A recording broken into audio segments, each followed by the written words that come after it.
Hello everyone, good evening. क्या हाल चाल बच्चों सबके? चलिए तो क्लास को शुरू करते हैं। आप सब लोग आ गए हैं, सभी लोग जल्दी जल्दी ज्वाइन कर लें क्लास को। चलिए सभी लोग जल्दी से क्लास को ज्वाइन कर लें, हम लोग क्लास को आगे शुरू करें, कंटिन्यू करें। आज हम लोग को एक नया टर्म शुरू करना था, क्या? Mole fraction. ठीक, बहुत सारे लोग को एक क्वेश्चन दिया था, हमने कहा था मोलैरिटी और मोलैलिटी में क्या रिलेशन आएगा, ये आप लोग को इस्टेब्लिश करना था। मोलैरिटी और मोलैलिटी का रिलेशन, मोलैरिटी और मोलैलिटी का रिलेशन कितने लोगों ने कर लिया था? चलिए सिद्रा आ चुकी है, मसीरा आ चुकी है, महनाज, अमरीन, सिद्रा, सानिया, वासिफ देशमुख और अंसार साहब भी आ चुके हैं। चलिए बहुत बढ़िया, शानदार। ठीक है, चलिए वालेकुम सलाम बेटा महनाज। हाँ, तो हम लोग नया टर्म पे आज डिस्कस करने वाले थे। जितने लोग को होमवर्क दिया था सारे लोग होमवर्क मुझे उम्मीद है कि आप लोग किए होंगे। मोलैरिटी और मोलैलिटी में रिलेशन इस्टेब्लिश करने की कोशिश किए होंगे। मोलैरिटी और मोलैलिटी के बीच में क्या रिलेशन होगा ये इस्टेब्लिश करने की कोशिश किए होंगे। अगर नहीं किए हैं तो आज भी ये होमवर्क ही रह जाएगा आपके लिए, क्योंकि मैं आज बताने वाला नहीं हूँ मोलैरिटी और मोलैलिटी में क्या रिलेशन होता है। ठीक, ये मैं इसको लास्ट क्लास में बताऊंगा। ठीक है, लास्ट क्लास में बताऊंगा, क्योंकि एक बहुत वास्ट टॉपिक है। इसको समझाने के लिए बहुत कॉन्सेप्ट बताना पड़ेगा। अगर आप इसको फार्मूला से याद कर लेंगे तो बहुत तेजी से याद हो जाएगा। ठीक, तो we will discuss on last class about molarity and molality, relationship between molarity and molality. ठीक, आज हम लोग डिस्कस जो करने वाले हैं वो एक नया टॉपिक डिस्कस करने वाले हैं जिसका नाम क्या है? Mole fraction. क्या इसका नाम है बेटा? Mole fraction. आप सबको पता होगा कि मोल फ्रैक्शन क्या है। मोल फ्रैक्शन क्या है आप सब लोग डिस्कस करने वाले होंगे। मोल फ्रैक्शन आपको सबको पता होगा। मोल फ्रैक्शन क्या है ये हम आपको डिस्कस करेंगे। पहली चीज तो मोल फ्रैक्शन को समझ में आना चाहिए कि मोल फ्रैक्शन रिप्रेजेंट किससे करेंगे। ठीक, मोल फ्रैक्शन को रिप्रेजेंट किससे किया जाता है? एक टर्म होता है जिसको क्या बोलते हैं? चाई। क्या बोलते हैं बेटा? चाई। चाई बोलते हैं, या फिर हम लोग क्या करते हैं इसको रिप्रेजेंट किससे करते हैं? हम लोग चाहें तो इसको क्या इससे रिप्रेजेंट कर सकते हैं? एक्स से भी रिप्रेजेंट कर सकते हैं। हम लोग कोशिश करेंगे एक्स से रिप्रेजेंट करेंगे। चाय वाय हम लोग को अच्छा नहीं लगता, ठीक है, अपन तो कुछ और पीते हैं। ठीक, कुछ और का मतलब क्या? पानी है ना भाई, कुछ और ना समझ लेना कि शाम होते ही माहौल बना लेते हैं। ठीक है, तो मोल फ्रैक्शन का मतलब क्या? मोल फ्रैक्शन का मतलब समझ रहे हो? समझ लो ध्यान से, अभी हम बताए नहीं है, कुछ भी नहीं बताएं। एक छोटी सी बात बताओ मुझे, एक छोटी सी बात बताओ, फ्रैक्शन का मतलब समझ रहे हो? Fraction, what is fraction? ठीक, अगर आप अपना मैथमेटिकल अप्रोच को स्ट्रॉन्ग करें तो फ्रैक्शन टर्म आपने जरूर पढ़ा होगा। फ्रैक्शन टर्म आपको कैसे पता चलता है? कैसे पता चलता है? जैसे मैं एक छोटा सा क्लासरूम, जैसे मान लीजिए आज क्लासरूम हमारे पास है, मेरे क्लासरूम में 100 स्टूडेंट हैं। कितने स्टूडेंट है बेटा? 100 स्टूडेंट है। क्या है? कितने हैं? 100 स्टूडेंट हमारे क्लासरूम में बैठे हुए हैं। 100 स्टूडेंट हमारे क्लास में बैठे हुए हैं। अब इसमें से मान लीजिए हमारे क्लास में 80 बॉयज़ हैं। कितने हैं? 80 बॉयज़ हैं। और आप बताइए कि इसमें गर्ल्स कितने हैं? 20 गर्ल्स हैं। इसमें कितने गर्ल्स हैं? 20 गर्ल्स हैं। ठीक है सर, बहुत अच्छी बात है, आपने 80 बॉयज़ बताया और 20 गर्ल्स बताया। क्या इतनी बात क्लियर समझ में आ रही कि नहीं? अब अगर आपसे पूछें कि सर बॉयज का फ्रैक्शन क्या है, बॉयज का फ्रैक्शन क्या है, तो सर बॉयज का अगर फ्रैक्शन की बात करें तो सर बॉयज का फ्रैक्शन, सर बॉयज कितने टोटल? सर टोटल बॉयज कितने? 80 और अपॉन में कितने में से? सर 100 में से बॉयज कितने? 80 हैं। तो इनका फ्रैक्शन कितना आया? सर ये कितना आया? सर देखिए कितना आ रहा है? 0.8 आ रहा है। कितना आ रहा है फ्रैक्शन? 0.8। अगर मैं बोलूं कि गर्ल्स का फ्रैक्शन कितना है तो सर गर्ल्स का फ्रैक्शन कितना होगा? सर 80 गर्ल्स का फ्रैक्शन कितना होगा? सर कितनी गर्ल्स हैं टोटल क्लास के अंदर? 20। तो सर 20 और अपॉन में कितना? 20 अपॉन में कितना? 100। तो ये कितना आ जाएगा? 0.2। कितना आ जाएगा? 0.2। तो बॉयज का फ्रैक्शन कितना? 0.8 और गर्ल्स का फ्रैक्शन कितना? 0.2। क्या इतनी बात सबको समझ में आ रही है? 0.8 और 0.2 समझ में आ रहा है कि नहीं समझ में आ रहा? तो इसका मतलब कितना हो गया? अगर आप सोचो कि सम टोटल ऑफ ऑल फ्रैक्शन कितना होगा, सम टोटल ऑफ ऑल फ्रैक्शन, अगर सम टोटल ऑफ फ्रैक्शन लिखा जाए तो सम टोटल ऑफ फ्रैक्शन कितना आ जाएगा? सम टोटल ऑफ क्या बेटा? अगर फ्रैक्शन की बात कर रहे हैं तो आप ही बताओ सम टोटल ऑफ फ्रैक्शन कितना आएगा? अगर सम टोटल ऑफ फ्रैक्शन की बात करें तो हमारे पास तो sir sum total of fraction कितना आ रहा है? ये देखिए sir, sum total of fraction, sum total मतलब sum of fraction, sum of fraction मतलब ऐड करना है सारे फ्रैक्शन को। तो फ्रैक्शन ऐड करोगे तो कितना आएगा? सर आप चाहो तो ऐसे कर सकते हो, कितना? 0.8 और प्लस 0.2, तो ये कितना आ गया? 1 आ गया। तो फ्रैक्शन अगर कभी भी निकालोगे तो टोटल फ्रैक्शन अगर निकालोगे तो हमेशा 1 आएगा। ठीक, क्या आएगा 1 आएगा। 1 चाहे जिसका फ्रैक्शन भी निकालोगे, भाई गर्ल्स का फ्रैक्शन निकाले तो 0.8, बॉयज का फ्रैक्शन निकाले तो 0.8 और गर्ल्स का फ्रैक्शन निकाले तो 0.2, तो 0.8 0.2 कितना हो जाएगा, कुल मिलाकर के 1 आ जाएगा कि नहीं आ जाएगा। उसी तरीके से अगर मान लीजिए हमने कभी भी सॉल्यूशन की बात किया है, ठीक है, हमने अगर कभी भी सॉल्यूशन की बात किया तो बेटा अगर सॉल्यूशन की बात किया होगा तो सॉल्यूशन में हमने कभी ये नहीं बोला होगा कि सॉल्यूशन के अंदर एक कंटेंट होता है। सॉल्यूशन के हमेशा अंदर कितने कंटेंट होते हैं, 2। मान लीजिए एक कंटेंट ए होगा और ये कितना कंटेंट होता है, एक कंटेंट बी होगा, है ना। मान लीजिए एक कंटेंट ए होगा और एक बी होगा, तो सॉल्यूशन किससे मिलकर बनता है सर, ये एक सॉल्यूट और एक सॉल्वेंट। मैं कोई जरूरी नहीं है कि 2 ही हो भाई, एक से ज्यादा भी हो सकते हैं, मोर देन 1 हो सकते हैं, 1 2 3 कुछ भी हो सकता है। लेकिन हम लोग को ज्यादातर क्या सॉल्यूशन कौन सी बात करनी है सर, हमको ऐसे सॉल्यूशन के बारे में बात करना है जहां पे क्या होगा, एक सॉल्यूट होगा और एक सॉल्वेंट होगा। चलिए आपकी बात है तो ए बी और सी और मान लीजिए हमारे पास डी, कितने हो गए, ए बी सी डी, 4 हो गए कि नहीं हो गए, हमारे पास में कितने हो गए बेटा, 4 हो गए। अब मैं आपसे बोलूं कि इसका अगर ये ए है, ये बी है, ये सी है, ये डी है, तो बताइए इसका मोल बता सकते हैं क्या? हाँ सर बिल्कुल बता सकते हैं। मोल कितना होगा, अगर मोल की बात करें तो मोल कितना होगा सर, इसके मोल को क्या बोलते हैं, मोल ऑफ ए, और इसको क्या बोलेंगे, मोल ऑफ बी, क्या बोलेंगे, मोल ऑफ बी, इसको क्या बोलेंगे, mole of C, mole of सी, और इसको क्या बोलेंगे, मोल ऑफ डी। क्या यही तो है? तो क्या मैं मोल फ्रैक्शन ऑफ ए निकाल लूं क्या?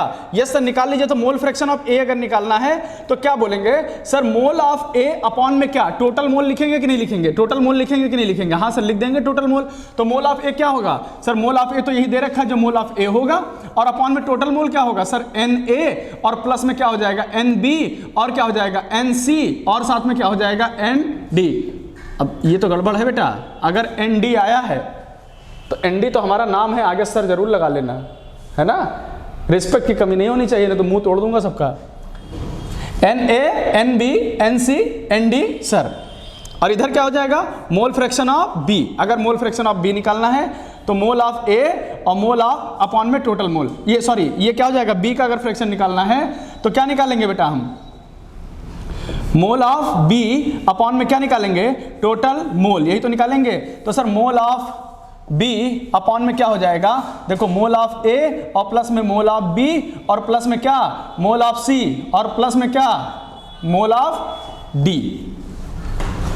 यही होगा। आ रहा समझ में कि नहीं समझ में आ रहा है? चैप्टर कौन सा बेटा चैप्टर सॉल्यूशन चैप्टर का मोल फ्रैक्शन टॉपिक चल रहा है, ये सॉल्यूशन चैप्टर का मोल फ्रैक्शन टॉपिक चल रहा है, ठीक है। इसके बाद चैप्टर सॉल्यूशन शुरू करेंगे हम लोग, ये मोल कॉन्सेप्ट से रिलेटेड टॉपिक चल रहे हैं अभी, ठीक, जनरल टॉपिक चल रहे हैं अभी भी, ठीक है। ये सॉल्यूशन चैप्टर का टॉपिक चल रहा है, ये मैंने पहले बताया था क्लास का, ठीक है। चलिए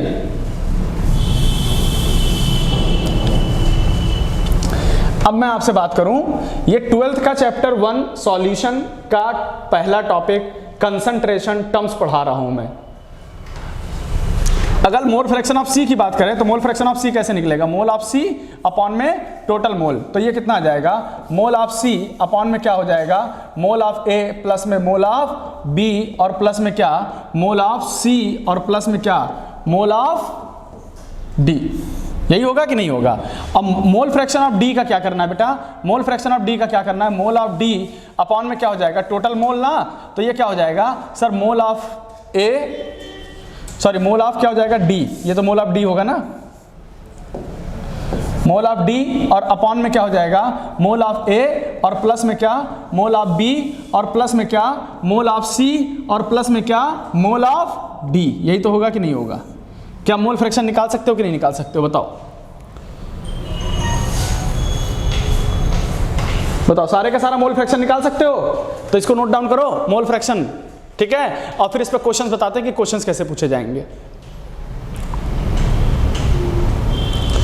ठीक है।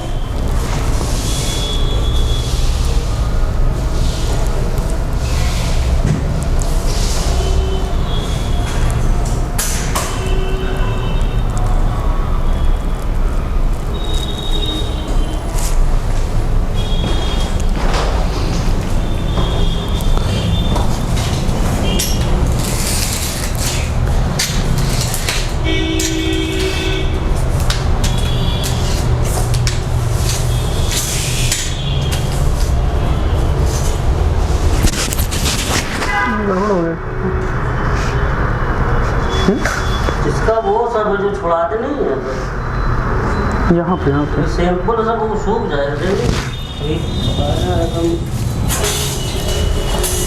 चलिए हो गया बेटा।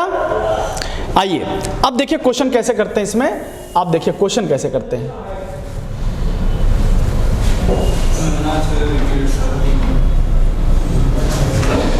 चलो मैनेज करें रिपीट करने के लिए। सर देखिए रिपीट करने के लिए बोला है बिटिया ने। देखो हमने आपसे क्या बोला कि अगर मान लीजिए कोई एक कंटेनर है, एक छोटा सा एग्जांपल समझो, जैसे मैंने यहाँ पे आपको बोला, एक देखो यहाँ पे एक हमने टॉपिक समझाया, हमने कहा एक क्लासरूम है, एक क्लासरूम है, एक क्लासरूम के अंदर कितने बच्चे हैं, एक क्लासरूम के अंदर कितने बच्चे हैं। मान लीजिए हमारे पास में एक क्लासरूम में कितने बच्चे हैं, 100 स्टूडेंट है। कितने स्टूडेंट हैं, 100 स्टूडेंट है। ये बात मैंने मान लिया। अब 100 स्टूडेंट हैं बेटा, अगर 100 स्टूडेंट क्लासरूम में है तो मान लीजिए मैंने बोला 80 बॉयज़ हैं और गर्ल्स कितने हैं, 20 गर्ल्स हैं। 80 बॉयज़ और कितने गर्ल्स, 20 गर्ल्स। तो अगर हमको अगर हम बताएं कि बॉयज़ का फ्रैक्शन निकालना है, बॉयज़ का फ्रैक्शन निकालना है, तो बॉयज़ का फ्रैक्शन क्या होगा सर, जितने बॉयज़ है टोटल बॉयज़ अपॉन में टोटल स्टूडेंट, तो 80 अपॉन में 100 करोगे तो कितना आएगा, 0.8 आएगा।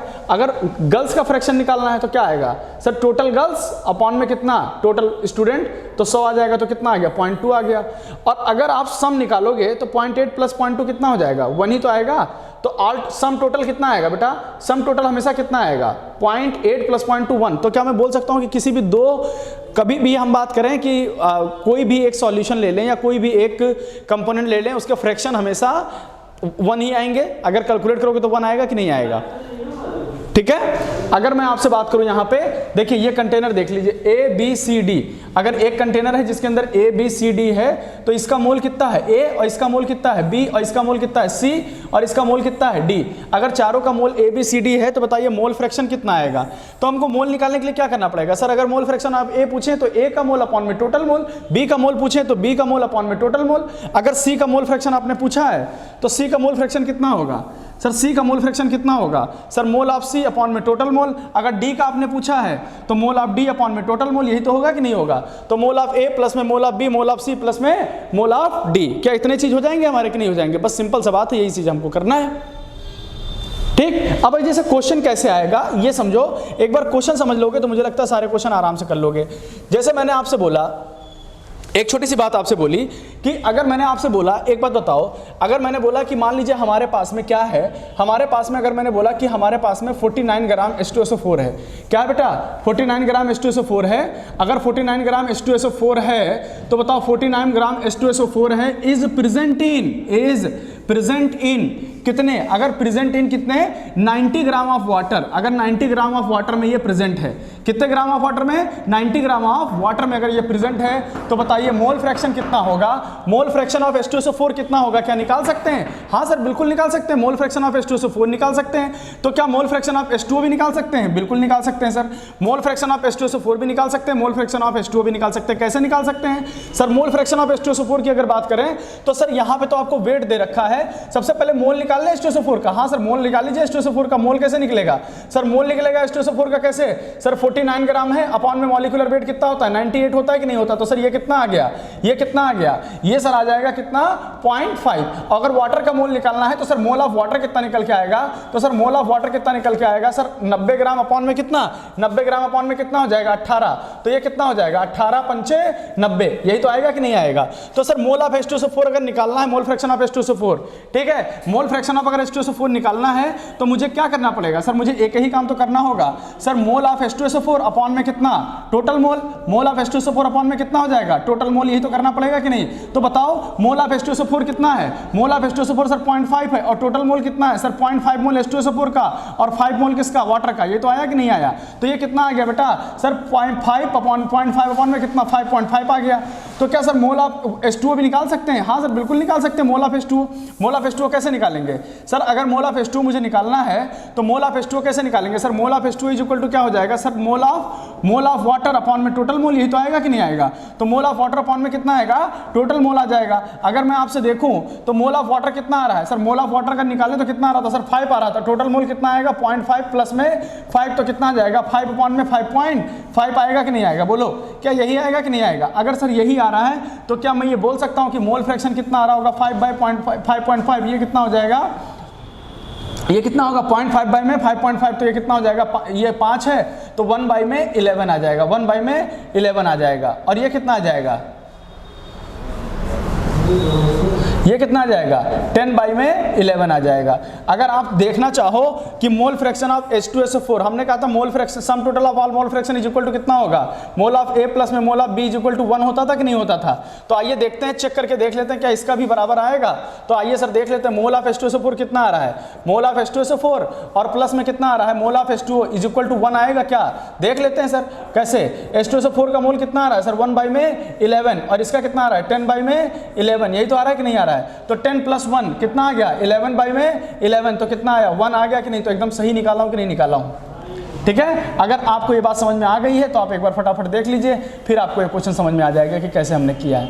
ये लीजिए क्वेश्चंस करके देखिए।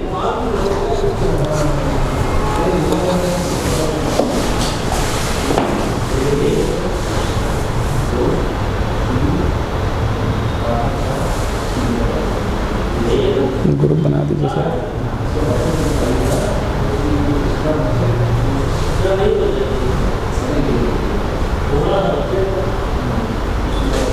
मसीरा, महनाज, अमरीन, सिदरा खातून, सानिया, वसीफ देशमुख, अंसार साहब, खान, महक, यज़दा और अफीफ़ा मरियम, नगमा। ठीक है, आज काफ़ी बच्चे नए भी हैं हमारे साथ।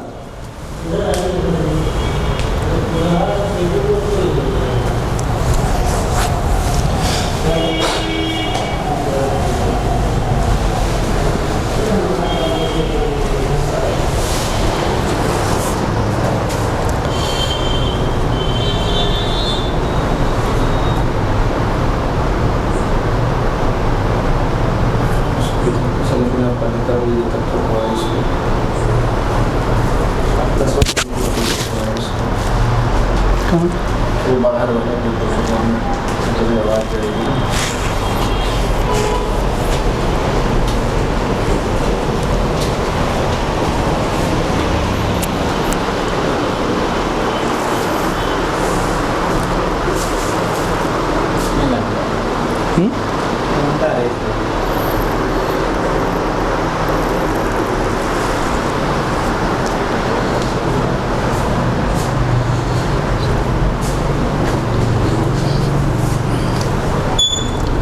चलिए, सबको समझ में आ गया बेटा। आइए थोड़ा सा नीचे जो दिखा हुआ था वो पॉइंट देख लीजिए आप लोग। ये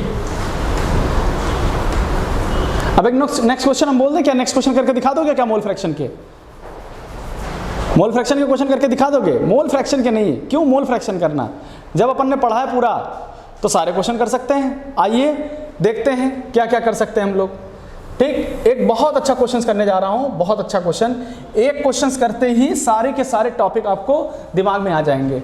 सर मैंने क्या लिया, मेरे पास में क्या था सर, अगर मेरे पास में 68% क्या है बेटा, 68% W/W, 68 नहीं 34 कर लेते हैं ना, ताकि क्वेश्चन अच्छा हो जाए, नहीं तो फिर बहुत बुरा लगेगा क्वेश्चंस को। ठीक है, कुछ मामला ही गड़बड़ हो जाएगा। 34% W/W of ammonia solution whose density is कितना बेटा, whose density is 1 ग्राम पर ml। ओहो 1 ग्राम पर ml दे दिया है ना। तो फिर क्या करना है, then find molality and mole fraction of ammonia. क्या सारी चीज़ निकाल सकते हो कि नहीं निकाल सकते हो। आपको ये निकालने के लिए आपको 2-3 चीज़ें आनी बहुत ज़रूरी है। हम आपको बता देते हैं क्या क्या चीज़ें आपको आनी ज़रूरी है। एक तो आपको वेट ऑफ सॉल्यूट आना चाहिए। क्या आना चाहिए आपको, वेट ऑफ सॉल्यूट आना चाहिए। एक आपको क्या आना चाहिए, वेट ऑफ सॉल्वेंट आना चाहिए। ठीक, वेट ऑफ सॉल्वेंट आना चाहिए। आपको एक और चीज़ आनी चाहिए, वेट ऑफ सॉल्यूशन आना चाहिए। और क्या आना चाहिए, वॉल्यूम ऑफ सॉल्यूशन आना चाहिए। इतनी चीज़ अगर निकाल लोगे तो सारी चीज़ आप निकाल लोगे। Molarity, molality, mole fraction.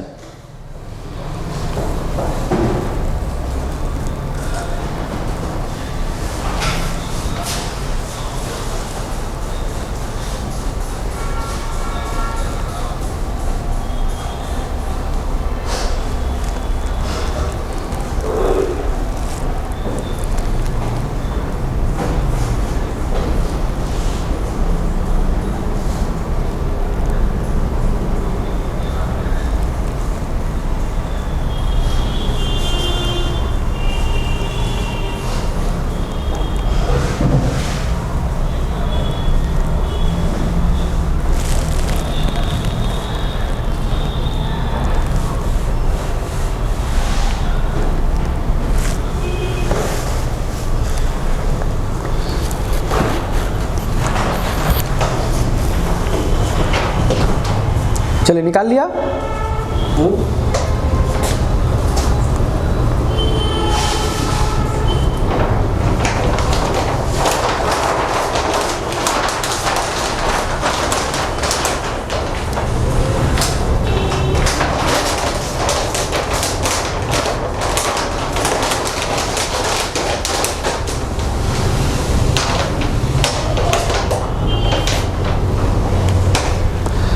चलो देखो वेट ऑफ सॉलिड कितना दे रखा है बेटा, 34 ग्राम दे रखा है। कितना दे रखा है? 34 ग्राम। वेट ऑफ सॉल्वेंट कितना दे रखा है? अगर सॉल्वेंट तो मुझे नहीं पता सर, लेकिन वेट ऑफ सॉल्यूशन कितना दे रखा है सर? 34 ग्राम ऑफ अमोनिया का मतलब क्या है कि सर ये 34 ग्राम अमोनिया, 34 ग्राम अमोनिया कितने में प्रेजेंट है? 34 ग्राम अमोनिया इज प्रेजेंट इन कितने में? इज प्रेजेंट इन कितने में? 100 ग्राम सॉल्यूशन में ना। 100 ग्राम किसमें? 100 ग्राम सॉल्यूशन में। दोनों चीज हो सकती है। तो वेट ऑफ सॉल्यूट कितना? 34 ग्राम। वेट ऑफ सॉल्यूशन कितना? 100 ग्राम। और वेट ऑफ सॉल्वेंट कितना सर? 100 में से 34 जाएगा, कितना बचेगा? अगर 100 में से 34 जाएगा कितना बचेगा सर? 100 में से 34 भैया 34 और 6 कितना होगा? 40 और 64, तो ये कितना बचेगा? 66। 66 4 70 30 100। तो वॉल्यूम ऑफ सॉल्यूशन कैसे निकलेगा सर? ये तो आपने बताया था कि कभी भी वॉल्यूम निकालना हो तो density is equal to mass upon volume लगा लेते हैं। तो वॉल्यूम आपको कितना निकालना है सर? मास कितना दे रखा है? मास अगर 100 ग्राम दे रखा है सॉल्यूशन का, तो वॉल्यूम डेंसिटी कितनी है? इत्तेफाक से 1 है। तो जो मास ऑफ सॉल्यूशन होगा क्या वही वॉल्यूम ऑफ सॉल्यूशन होगा? यस सर, यही होगा। तो क्या मोलैरिटी निकाल लें सर? निकाल के देख लीजिए। आपको मोलैरिटी वैसे निकालने का एक तरीका और भी बता रखा है। क्या? अगर सर परसेंटेज W/W दे रखा है, आपको क्या दे रखा है? परसेंटेज W/W, तो इंटू में क्या कर देंगे? 10 इंटू में D और अपॉन में क्या कर देंगे? Molecular weight. क्या ये भी तरीका मैंने बता रखा है निकालने का कि नहीं निकालना है? तो परसेंटेज W/W कितना दे रखा है? 34 और मॉलिक्यूलर वेट कितना है? 17 और इंटू में कितना? 10 और इंटू में डेंसिटी कितना? 1। तो ये कितना हो गया? 17 दूना 34 और 2 10 जा 20। क्या ये आ गया मोलैरिटी? ये क्या आ गया? मोलैरिटी आ गया। तो सर अगर ये मोलैरिटी आ गया तो क्या मोलैरिटी भी निकाल सकते हैं कि नहीं निकाल सकते? हाँ सर, बिल्कुल निकाल सकते हैं। सर मोलैरिटी क्या होगा? तो आइए सर मोलैरिटी निकाल के देख लेते हैं। सर मोलैरिटी अगर आपको निकालना है तो मोलैरिटी इज इक्वल टू क्या हो जाएगा? मोल ऑफ सॉल्यूट कितना निकल के आ रहा है सर? 34 ग्राम सॉल्यूट है और अपॉन में मॉलिक्यूलर वेट कितना है? 17। और वेट ऑफ सॉल्वेंट कितना है सर? 66 ग्राम। अगर ये ग्राम में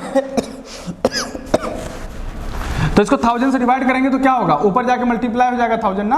तो ये कितना हो जाएगा? 17 दूना 34। तो ये कितना हो जाएगा? 233 जा और 33 को अगर 1000 से डिवाइड करोगे तो कितना आ जाएगा? 33.333 आ जाएगा। ये क्या हो जाएगा? ये हो जाएगा क्या? मोलैलिटी। अगर आपको मोल फ्रैक्शन निकालना है तो मोल फ्रैक्शन निकालने के लिए आपको मोल पता होना चाहिए। मोल कितना आ रहा है बेटा? मोल कितना आ रहा है? तो मोल कितना आ रहा है सर? मोल कितना आ रहा है? 34 ग्राम। किसका मोल ऑफ किसका निकालना है? मोल ऑफ सॉल्यूट निकालना था ना। तो मोल ऑफ अमोनिया ही तो निकालना है, मतलब मोल फ्रैक्शन ऑफ अमोनिया। तो आइए सर अमोनिया के बारे में लिख लेते हैं। मोल फ्रैक्शन ऑफ अमोनिया अगर निकालना है, मोल फ्रैक्शन ऑफ अगर अमोनिया निकालना है तो बताइए वेट ऑफ सॉल्यूट कितना है? 34 ग्राम अपॉन में मॉलिक्यूलर वेट कितना? 17 ग्राम। 34 अपॉन में 17। और आप बताइए यहाँ पे टोटल मोल कितना होगा सर? 34 अपॉन में 17 यही होगा कि नहीं होगा? और साथ साथ में क्या है? सॉल्वेंट कितना है? मोल ऑफ सॉल्यूट हो गया। अब सॉल्वेंट का वेट कितना है? 66। और ये क्या है? सॉल्वेंट क्या होगा? वाटर ही तो होगा। तो 18। तो ये कितना आ गया? लगभग ये 2 आ गया। और ये कितना आ गया? 2 आ गया। और देखिए 18 ते 54, 18 ते 54, 54 4 कितना होता है? 54 4 54 तो 56 12, लगभग 18 चौको 72 होता है। तो 3 पॉइंट समथिंग आएगा। तो मोल ऑफ अमोनिया अगर आपको मोल फ्रैक्शन ऑफ अमोनिया अगर आपको निकालना है तो ये कितना आ जाएगा? 2 और 2 अपॉन में 2 प्लस में 3.8 आ जाएगा। तो ये कितना आ जाएगा? 2 अपॉन में 5.8। That's the mole fraction. कितने लोग को ये बात नहीं समझ में आई है बताइए?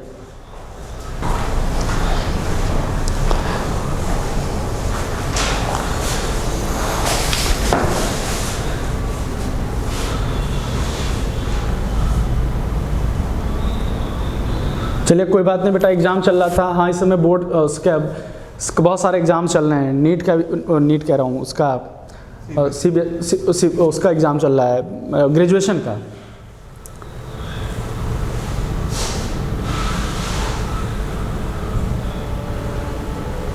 अच्छा रिपीट, हाँ मैं समझ गया था, रिपीट तो करना ही पड़ेगा, मामला गंभीर था।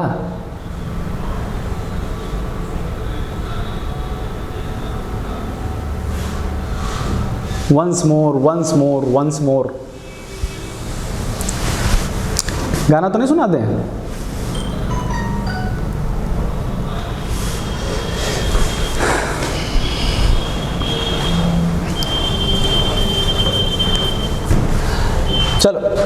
देखो ऐसे देखो बेटा, देखो यहाँ पे क्वेश्चन क्या लिया था बेटा, हमने क्वेश्चन क्या लिया था, देखो क्वेश्चन क्या लिया था, ऐसे समझो क्वेश्चन क्या लिया था, हमने कहा था 34% W/W, 34% W/W of ammonia solution जिसकी डेंसिटी कितनी है 1 ग्राम पर ml है, 1 ग्राम पर ml है। तो पूछा है मोलैरिटी बताइए, मोलैरिटी और मोल फ्रैक्शन, क्या दोनों चीज़ तीनों चीज़ पूछा हुआ बता देंगे क्या? तो आइए पूछ लेते हैं क्या क्या होगा।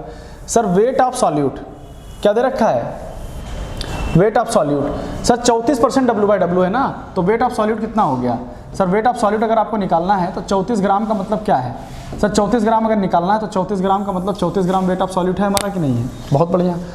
34 gram solute is present in 100 gram solution, तो बताओ वेट ऑफ सॉल्यूशन कितना? 100 ग्राम।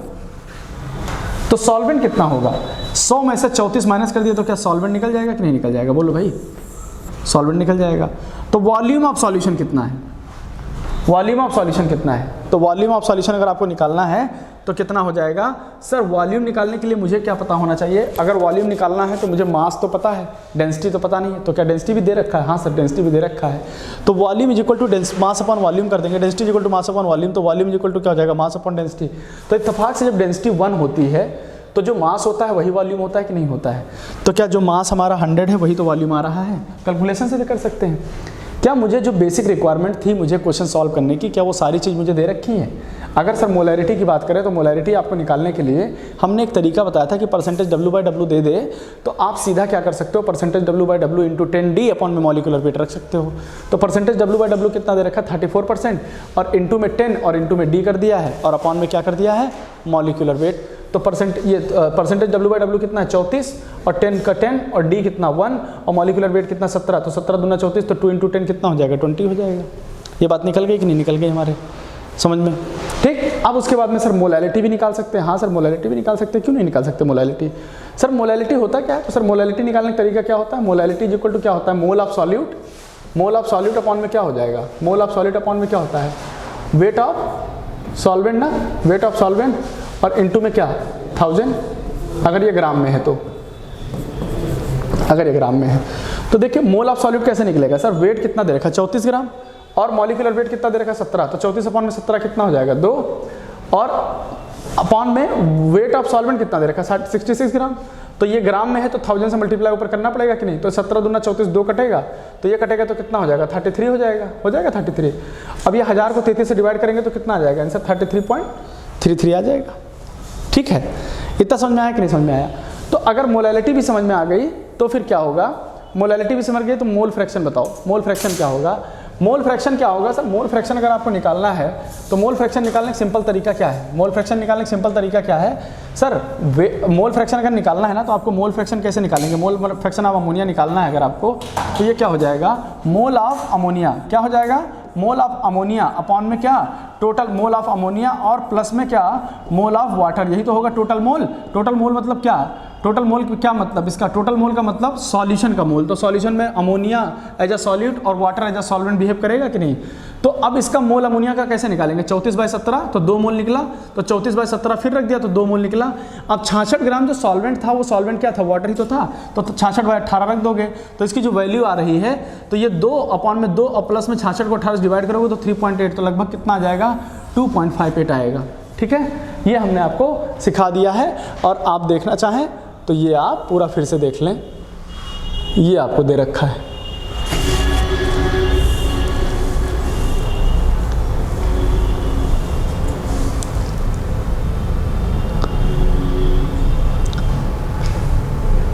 लो पूरा बोर्ड पे आ गया है, चाहो तो थोड़ा सा और बड़ा कर लो।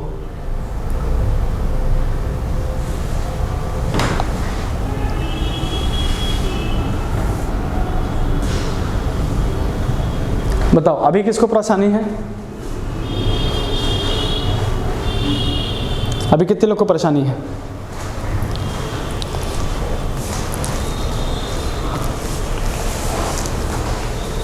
मसीरा कादरी को क्लियर हुआ? महनाज को क्लियर हुआ?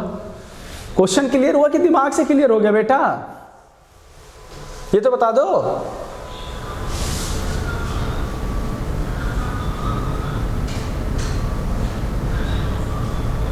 अमरीन, सानिया,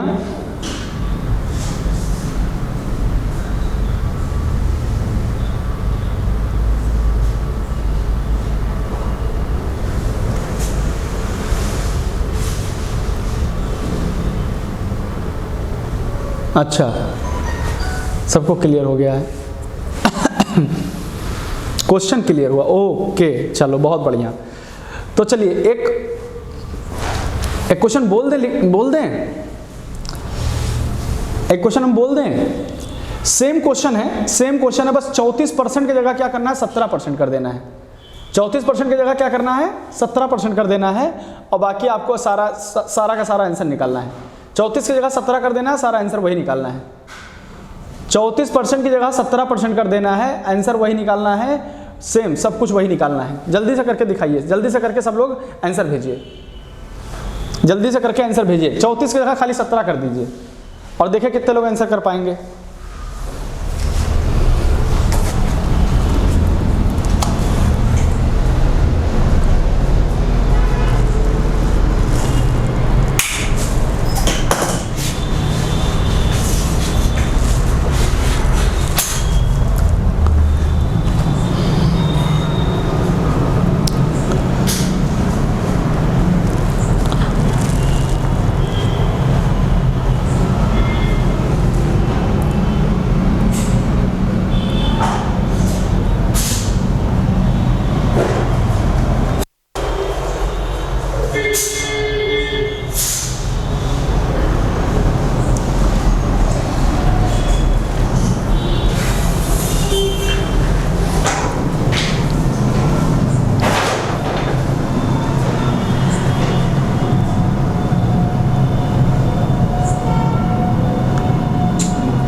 चलिए सबका आंसर आ गया।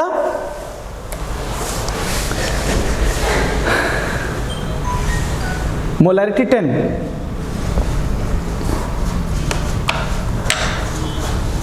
चलिए मोलैरिटी 10 आ रहा है ना, मोलैरिटी 10 आ रहा है।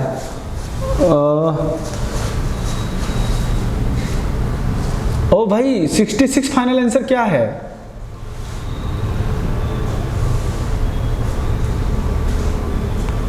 मोलैरिटी 10 आ रहा है? Yes, molarity is 10। Molarity is कितना? 10।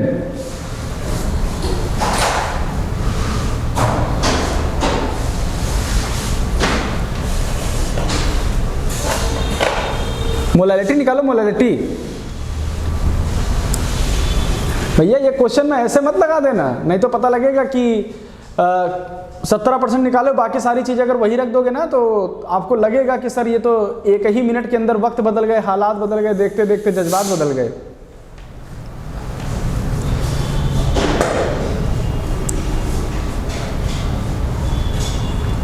है ना?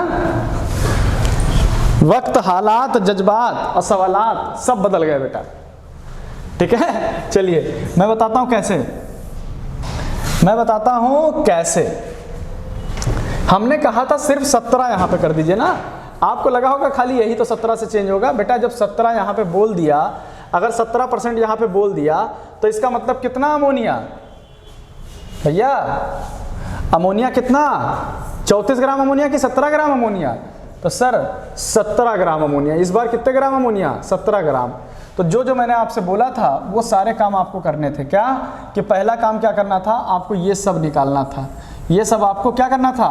निकालना था।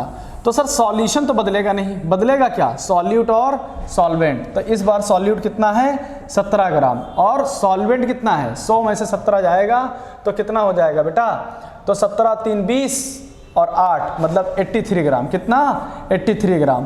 तो वेट ऑफ सॉल्यूशन तो 100 था, वो था ही था, और वॉल्यूम कितना है 100 था, वो रही रहेगा। तो परसेंटेज W/W में जो दीदी ने बोला, महराज अप्पी ने कुछ बताया हमको, महक अप्पी ने भी कुछ बताया, ठीक, उन सब का आंसर मुझे लगभग मिलता हुआ दिखाई पड़ा कि ये जो आपने बताया था कि percentage W/W into 10 into D, तो क्या वही चीज़ फॉलो होगा। तो परसेंटेज W/W कितना 17 और इंटू में कितना 10 और इंटू में क्या डेंसिटी कितना 1 और मॉलिक्यूलर वेट कितना हो जाएगा सर 17, तो 17 से 17 कट जाएगा तो कितना आंसर आएगा सर 10। वाओ व्हाट आंसर, सभी का आंसर करेक्ट था। लेकिन अब जो मोलैलिटी का खेल था ना आपके साथ में, मोलैलिटी में भैया वेट ऑफ सॉल्वेंट भी तो बदला है, ऐसे हवा में मत कर देना, नहीं तो हवा में करोगे तो आंसर भी हवा में आएगा।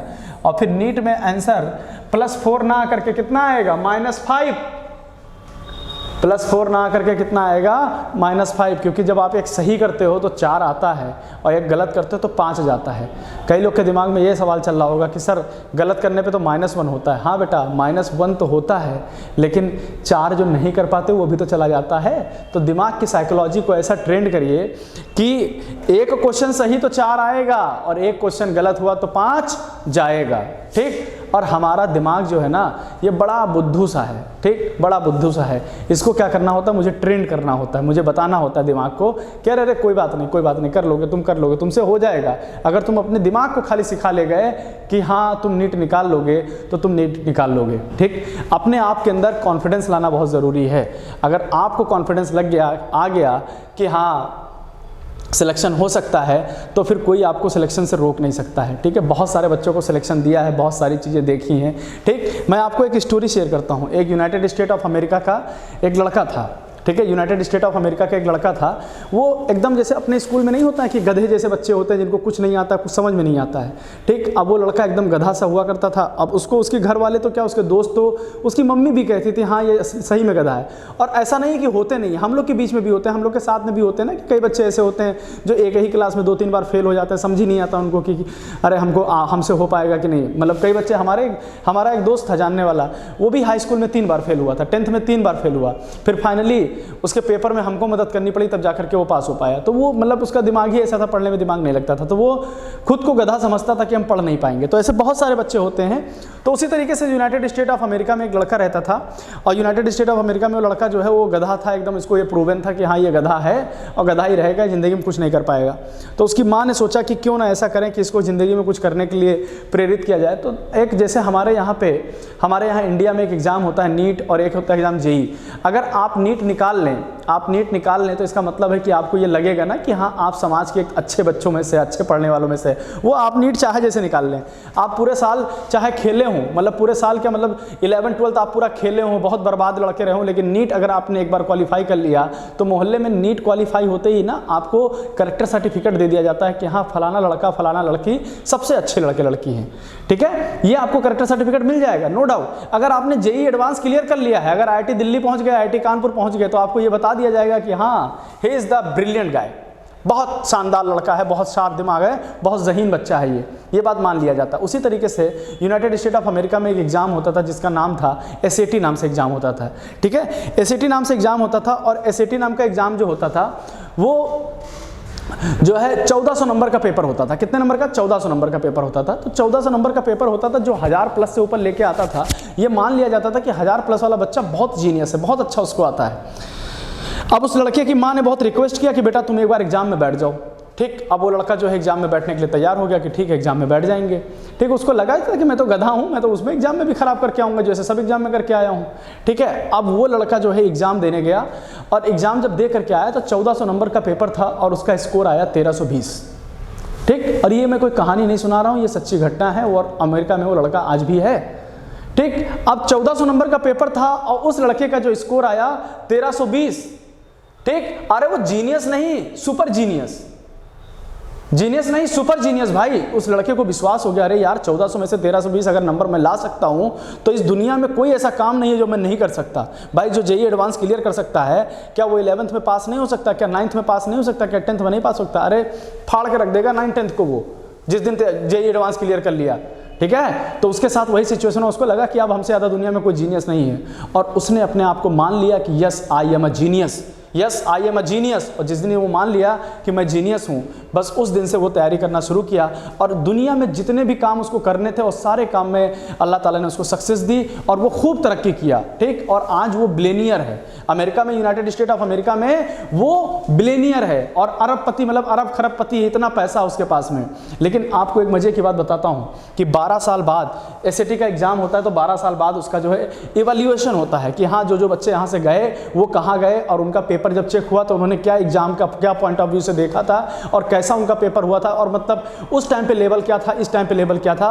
तो जब 12 साल बाद जब एग्जाम का इवैल्यूएशन शुरू हुआ, तो एग्जाम के इवैल्यूएशन में जानते क्या पता चला, एग्जाम में इवैल्यूएशन में उसको एक ईमेल आता है, उसके ईमेल में क्या लिखा होता है कि hello mister, I am very sorry, your score in SAT was 320, by mistake I had given you 1320। मतलब उसमें लिखा रहता है कि आपका जो एसएटी में स्कोर आया था वो 320 आया था, वो गलती से आपके 320 के आगे एक नंबर लग गया था, जिससे आपका 1320 नंबर हो चुका था, ठीक। अब सोचिए आपको यहाँ से 2 सीख मिलती है। मोरल ऑफ द स्टोरी क्या है कि जिस लड़के का 1400 में से 320 नंबर आ रहा था, जो गधा था, जो पहले से डिसाइडेड था कि वो गधा है, लेकिन उसने क्या किया, उसके साथ एक गलती हो गई और 1400 में से 1320 नंबर आ गया, और उसने अपने आप को मान लिया कि नहीं मैं गधा नहीं, मैं जीनियस हूं। और वो जब जीनियस अपने आप को मान लिया, और वो आज अमेरिका के अंदर बिलियनियर है। आपको भी यही चीज़ करना है। आपको चाहे आपको लगता हो कि मैं ज़िंदगी में कुछ कर पाऊंगा या नहीं कर पाऊंगा, मैं कुछ करने लायक हूं या नहीं हूं, लेकिन अगर आप अपने आप को मान लेते हैं कि यस आई विल डू, ठीक है, मैं करूंगा, मैं कर सकता हूं, तो फिर आप कर सकते हैं। और अगर आप मान लेते हैं कि मैं नहीं कर पाऊंगा, बाकी सब लोग कर लेंगे, तो दुनिया में मैं तो क्या, दुनिया की कोई ऐसी ताकत नहीं है जो आपको ज़िंदगी में सक्सेस दिला दे, ठीक है। तो ये छोटी सी स्टोरी है, लेकिन ये छोटी सी स्टोरी हमको बहुत मोटिवेट करके रखती है। मैं खुद भी बहुत मोटिवेट रहता हूँ, और हम अपने सारे बच्चों को मोटिवेट करते हैं, इसलिए आपको एक स्टोरी शेयर कर दी है। आपको ये बात माननी होगी कि हमें जो हम करने आए हैं वो हम करके दिखाएंगे, ठीक है। तो चलिए आपको ये सोचना है बस, ठीक। तो अब मोलैलिटी मुझे निकालना था, तो मोल ऑफ सॉल्यूट कैसे निकालेंगे सर? मोल ऑफ सॉल्यूट तो सर यही है। मोल ऑफ सॉल्यूट क्या है सर? 17 ग्राम वेट, और अपॉन में मॉलिक्यूलर वेट कितना हो जाएगा 17, और ये वेट ऑफ सॉल्वेंट कितना हो जाएगा इस बार सर 83 हो जाएगा, और इंटू में क्या हो जाएगा 1000, इंटू में क्या हो जाएगा 1000। तो 17 से 17 कट गया, और 83 से अगर 1000 को काटेंगे तो लगभग कितना आएगा, लगभग ये 10 पॉइंट समथिंग आएगा, मतलब 10 क्या, ये 12, लगभग कितना आएगा 12, ये लगभग 12 पॉइंट समथिंग आएगा, ठीक। ये कितना आ जाएगा बेटा 12 पॉइंट समथिंग। तो सर ठीक है, 12 पॉइंट समथिंग आंसर आ जाएगा, ये 12 पॉइंट समथिंग आंसर आ जाएगा, ठीक है सर। ये तो एकदम आसान हो गया, ठीक। तो क्या मोल फ्रैक्शन भी निकाल सकते हैं? अरे बिल्कुल निकाल सकते हैं सर मोल फ्रैक्शन, ठीक। मोल फ्रैक्शन जैसे आपने जिस तरीके से निकाला था वैसे ही मोल फ्रैक्शन निकालना है। कैसे निकालना है इस बार मोल फ्रैक्शन? बस मोल फ्रैक्शन में क्या करना है आपको सर, आपको मोल फ्रैक्शन में क्या करना है, आपको मोल फ्रैक्शन में क्या करना है सर? Mole of solute. तो मोल ऑफ सॉल्यूट कितना था सर? अभी कितना था सर? 17 ग्राम हो गया था। मॉलिक्यूलर वेट कितना 17, ये तो था, और ये कितना था 17, और अपॉन में कितना 17, और वेट ऑफ सॉल्यूशन कितना था सर 100 ग्राम, और अपॉन में कितना, सॉरी वेट ऑफ सॉल्वेंट कितना था 83 ग्राम, और अपॉन में मॉलिक्यूलर वेट कितना होगा वाटर का 18 होगा कि नहीं होगा? बोलो भाई, सही कह रहा हूँ कि नहीं कह रहा हूँ? ठीक, अगर सही कह रहा हूँ तो आप बताइए ये कितना आ गया सर 1, और अपॉन में कितना आ गया 1, और प्लस में कितना आ जाएगा 83 अपॉन में 18 कितना होता है 18 चौक 72, 4.8 लगभग समथिंग आएगा, 4.8 समथिंग आएगा। तो बताइए ये कितना निकल के आया सर? ये निकल के आ रहा है आंसर कितना, लगभग आंसर जो निकल के आ रहा है वो कितना निकल के आ रहा है 1 अपॉन में 5.8 निकल के आ रहा है, ठीक है। कितना आंसर निकल के आ रहा है? मोल फ्रैक्शन ऑफ अमोनिया कितना निकल के आ रहा है 1 अपॉन में 5.8 निकल के आ रहा है। यही है हमारा मोल ऑफ फ्रैक्शन। बताओ कितने लोग को समझ में आ गया? कितने लोग का सही आंसर था?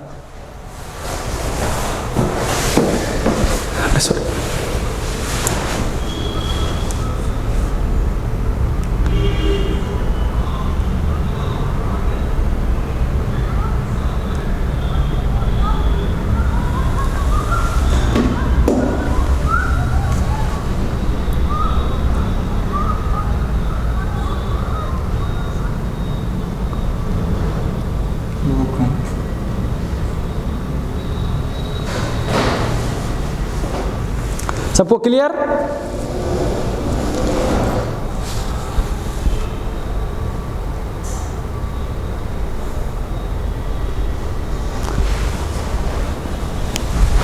चलिए तो आइए एक टॉपिक और बचा है आपके पास में, एक टॉपिक और बचा है आपके पास में। अब ये टॉपिक क्या है, हम आपको क्या पढ़ाने वाले हैं, आप देखिए एक टॉपिक आपको क्या पास क्या बचा हुआ है, आपके पास बचा हुआ है पीपीएम और पीपीबी। क्या है? पीपीएम और पीपीबी। पीपीएम और कौन सा बेटा? पीपीबी। तो जिस तरीके से पीपीएम जैसे परसेंटेज नहीं था, परसेंटेज, तो परसेंटेज क्या था, अगर पीपीएम निकालना है तो पीपीएम अगर निकालना है तो क्या करना पड़ता था, जैसे परसेंटेज नहीं था कि परसेंटेज को क्या करते थे हम लोग, W अपॉन में W करके क्या करते थे, 100 करते थे कि नहीं करते थे, 100 करते थे, तो ये क्या होता था परसेंटेज, और परसेंटेज किस में निकलता था, 100 में। अगर हम पीपीएम बोले ना, तो पीपीएम बोले तो क्या होता है, बोला पीपीएम बोले तो क्या होता है, पार्ट्स पर मिलियन, मतलब 1 मिलियन में कितना पार्ट, 1 मिलियन में कितना पार्ट, तो पार्ट्स पर मिलियन अगर पूछा हुआ है। अरे बेटे अगर आप समझदार हैं तो आप एक बात हमसे तुरंत बोलेंगे, सर यहाँ पे खाली W/W है, तो ये W किसका, W किसका है, सॉल्यूट का है, ये किसका, सॉल्यूट का था, और ये किसका था सर, सॉल्यूशन का था, और इनटू में क्या, जो 100 था उसकी जगह पे क्या कर देना, बस 10⁶ कर देना है, काम खत्म। यहाँ पे पीपीबी क्या है, पार्ट्स पर बिलियन, पीपीबी क्या है, पार्ट्स पर बिलियन। अगर ये पार्ट्स पर बिलियन है, अगर पार्ट्स पर बिलियन है तो आप बताइए पार्ट्स पर बिलियन कैसे निकलेगा sir, W of solute upon में क्या है, W ऑफ सॉल्यूट अपॉन में क्या है, W ऑफ सॉल्यूशन है। तो अब यहाँ पे बिलियन क्या होता है, 1 billion is equal to 10⁹, million is equal to 10⁶, billion is equal to 10⁹, percentage equal to 100, और पार्ट्स पर 1000 इज इक्वल टू कितना, 1000। तो क्या आपको बस यही करना है, अगर ये V/B के टर्म में पूछा होता तो V of solute, volume of solute upon में क्या होता, वॉल्यूम ऑफ सॉल्यूशन, और इनटू में अगर परसेंटेज पूछता है तो परसेंटेज, अगर पीपीएम में पूछा होता तो 10⁶, और यहाँ पे अगर वॉल्यूम पूछा होता तो वॉल्यूम ऑफ सॉल्यूट, और अपॉन में क्या, वॉल्यूम ऑफ सॉल्यूशन, और इनटू में क्या कर देते 10⁹। यही दो टर्म है। ये टर्म एक्चुअली किसके लिए यूज किया जाता है, अगर ये टर्म की देखें हम लोग बात करें, अगर ये टर्म की बात करें तो ये टर्म किसके लिए यूज किया जाता है, जब आप लोग कभी आपके जैसे जो आपसे बोलते नहीं, एक बोलते हैं कि आपके टूथपेस्ट में नमक है, क्या आपके टूथपेस्ट में नमक है, ये सवाल पूछा जाता है ना। अरे तो उन लोग को नहीं पता है कि नमक जो पूछा जाता है वो किस टर्म में पूछा जाता है, नमक कितना, क्या आप 100 ग्राम का टूथपेस्ट लेके आएंगे, क्या उसके अंदर 1 किलो नमक होगा, उसके अंदर पीपीएम में नमक होता है, पीपीबी में नमक होता है। 100 ग्राम खुद ही है तो उसमें कितना नमक डाल दोगे भाई, और नमक डालोगे तो पता लगेगा, मुंह में टूथपेस्ट डाले तो बढ़िया नमकीन है, तो ऐसे करने की जगह है ऐसे करके ऐसे करना शुरू कर देंगे, है ना। अगर नमकीन चीज़ें मिल जाएंगी तो हम तो ऐसे ही करते हैं ना। तो उसमें हमेशा पीपीएम में डाला जाता है, मतलब 1 मिलियन मतलब 10 लाख में 1 पार्ट, 10 लाख में 1 पार्ट डाला जाता है। इस तरीके से पीपीएम और पीपीबी में डाला जाता है। तो बस ठीक है, पीपीएम और पीपीबी में डालोगे तो इसी तरीके से निकलेगा। अब उसमें क्वेश्चंस हैं, कुछ क्वेश्चंस करेंगे। एक टॉपिक और है आपका नॉर्मेलिटी। नॉर्मेलिटी टॉपिक अब आपको पढ़ने के लिए आपको रिडॉक्स रिएक्शन आना चाहिए। तो in next chapter we will start redox reaction, और रिडॉक्स रिएक्शन के अंदर आपको हम लोग नया चैप्टर शुरू करेंगे और नॉर्मेलिटी टर्म पहले थोड़ी सी बात बता देंगे नॉर्मेलिटी में, फिर उसके बाद में रिडॉक्स चैप्टर पढ़ा देंगे, उसके बाद में सारी चीज़ें आपको आ जाएंगी। तो अगले टर्म से हम लोग क्या पढ़ने वाले, रिडॉक्स रिएक्शन। रिडॉक्स रिएक्शन आपका एनसीईआरटी क्लास 11th में सेकेंड पार्ट में आता है, वही हम लोग पढ़ने वाले हैं। ठीक है, तो आज के लिए इतना ही रखते हैं और अगले टर्म पे हम लोग मिलते हैं एक नई एनर्जी के साथ। Thank you so much everyone. शब्बा खैर, शुभ रात्रि।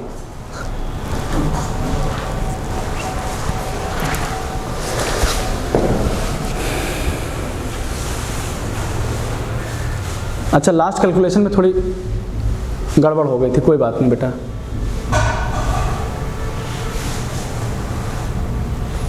बस बेटा बायोलॉजी के सर अब हम आए हैं, अब उनको बुलाया है बेटा, आजकल में ही वो आएंगे, बायोलॉजी के सर भी शुरू करेंगे क्लास को। ठीक है, वो बायोलॉजी के सर बेटा ऐसा होगा ना कि 2-3 क्लासेस एक दिन में डेली लग जाएंगी आपकी, 2-3 क्लासेस मतलब अपलोड कर दी जाएंगी। ठीक है अमरीन बेटा, बस 1-2 दिन का और दे दो, इसी वीक का टाइम दे दो बेटा। इस वीक में इंशाल्लाह कोशिश पूरी है कि वो सर को बुला लिए हैं। वो हम एक्चुअली आए थे, वो सर मेरी तबीयत ख़राब थी तो वो वापस चले गए थे, फिर उनसे मैनेज नहीं हो पाया था क्योंकि हमारा रहना ज़रूरी था बायो वाली सर के लिए। ठीक है, तो जल्द से जल्द इंशाल्लाह शुरू कर देंगे। ओके, चलिए।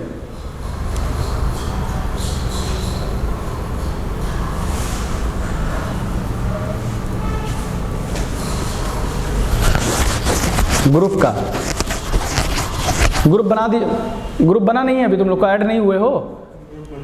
ग्रुप चाहिए भी है, लेकिन उसमें मेरे वापस में रहा था ना फैला तो फिर उसी ग्रुप को ऑन कर दे। क्लासेस नहीं चलेगी ना तो वो सवाल जवाब बहुत ज़्यादा करते हैं ना। अच्छा, चलिए ठीक है, ग्रुप को फिर एक बार मैं डिस्कस करके पूछ ले रहा हूँ सर से। ठीक है, पता है बंद हो गया ना।